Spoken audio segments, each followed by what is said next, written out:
Dangerous, sick, the enemy.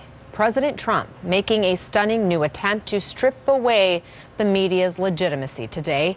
He tweeted, "The fake news hates me saying that they are the enemy of the people only because they know it's true. I am providing a great service by explaining this to the American people. They purposely cause great division and trust. They can also cause war. They are very dangerous and sick." I want to bring in CNN senior media correspondent and host of Reliable Sources, Brian Stelter, because Brian, today on your show, you talked about a death threat you received. A caller to C-SPAN said she's going to shoot you and Don Lemon, falsely claiming, both of you said, Trump supporters are racist. I want to play the clip. All right. Don, State College, Pennsylvania, supports the criticism of the media. Don, you are on the air. Good morning. Morning. It all started when Trump got elected. Brian Stelter and Don Lemon from CNN called Trump supporters all racist. They don't even know us. They don't even know these Americans out here, and they're calling us racist because we voted for Trump? Come on, give me a break. They started the war. I see him, I'm going to shoot him. Bye.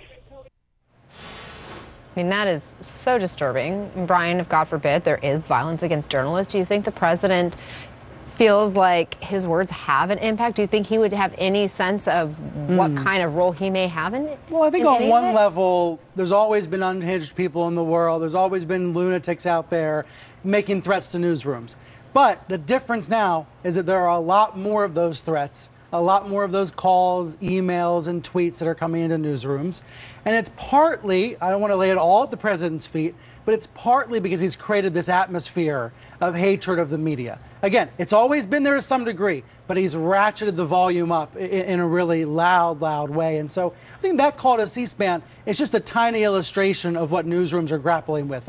I want to be clear, I'm not looking for sympathy here. There are journalists at our organization that get far worse threats than I get. Unfortunately, if you're a member of a minority group, if you're a woman in journalism, you tend to get much more severe threats. And CNN's great about handling these threats. So are rival networks. I mean, look, people at Fox get threats too. This is a problem throughout journalism. But I think that call is an illustration of it. Like on live TV, that this kind of thing happens. And like I say, it's just happening more often in the Trump age. Well, again, that whole idea of enemy of the people, right, calling the American journalists dangerous and sick, and talking about war. I mean, all of that kind of rhetoric really does stir emotion. It stirs passion in people, and you just never know. Kellyanne Conway was asked about this tweet today. Here's how she handled it.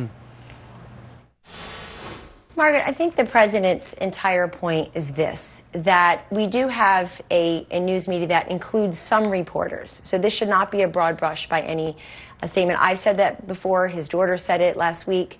And I know he believes it's not all. That's why he said it really refers to those who aren't always telling the truth and who are giving emotion over information, who are talking more about their own egos than doing everyman interviews.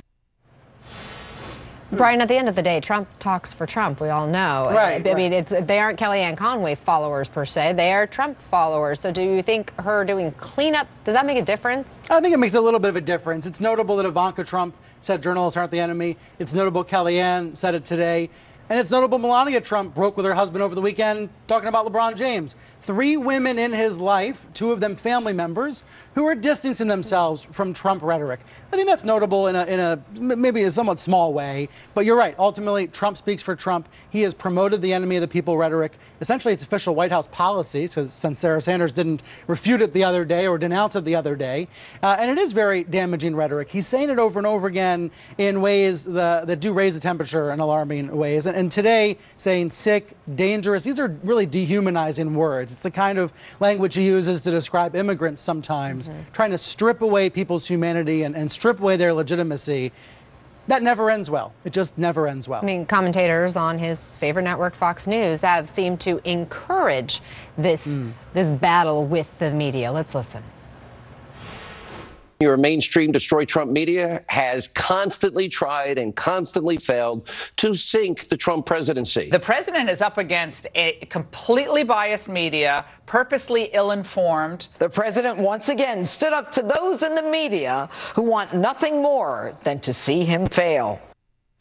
And yet, Brian, you have people like Shep Smith, like Chris Wallace, right, who are pretty hardcore journalists who call out the president for some of his attacks on the media or when he talks about fake news and he's not factual himself. Yeah, I mean, is there some kind of a divide within that network? It's definitely a tale of two foxes, and we see it frequently on stories on issues like this. Sean Hannity loves to bash the media. It's great for his ratings, but it's bad in the long term for his network and for the country. He's doing a disservice to the public.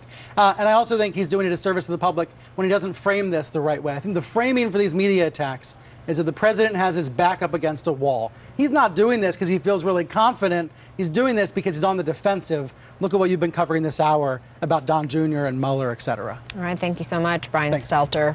Don't forget Brian's show, Reliable Sources, every Sunday at 11 a.m. Eastern. Hard to believe, but it has been 10 years